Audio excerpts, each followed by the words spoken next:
வதந்திகள் அவ்வப்போது இணையத்தில் பரவுவது இயல்பாகிவிட்டது. அதிலும் நடிகர்கள் இறந்துவிட்டதாக இணையத்தில் வதந்தி பரவுவது வழக்கமான ஒன்றாகவே மாறிவிட்டது. இப்படி ஒரு வதந்தி பரவுவதும் அது பொய் தகவல் என நடிகர்கள் விளக்கம் கொடுப்பதும் அடிக்கடி நிகழ்கிறது.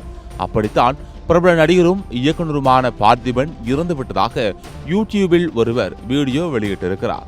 அதற்கு நடிகர் பார்த்திபன் கடும் கோபமாக பதிலடி கொடுத்துள்ளார்.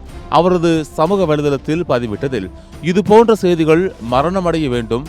இதை தயாரிப்பவர்கள் தங்களின் வாய்க்கரிசிக்காக செய்தாலும் மற்றவர்களின் மனதை பிணமாக்கி அதை கொத்தித் தின்னும் கேவல பிறவியாக வாழ வேண்டுமா என சம்பந்தப்பட்டவர்களின் குடும்பம், அது தாயோ தாரமோ பெற்றதுகளோ யோசிக்க வேண்டும்.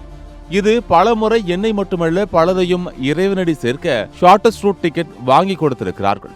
அவர்களாகவே திருந்த அந்த சுடுகாட்டு சுழலை சாமியோ 6வது அறிவோ உதவ வேண்டும் என்று பார்த்திபன் கோபமாக கூறியுள்ளார்.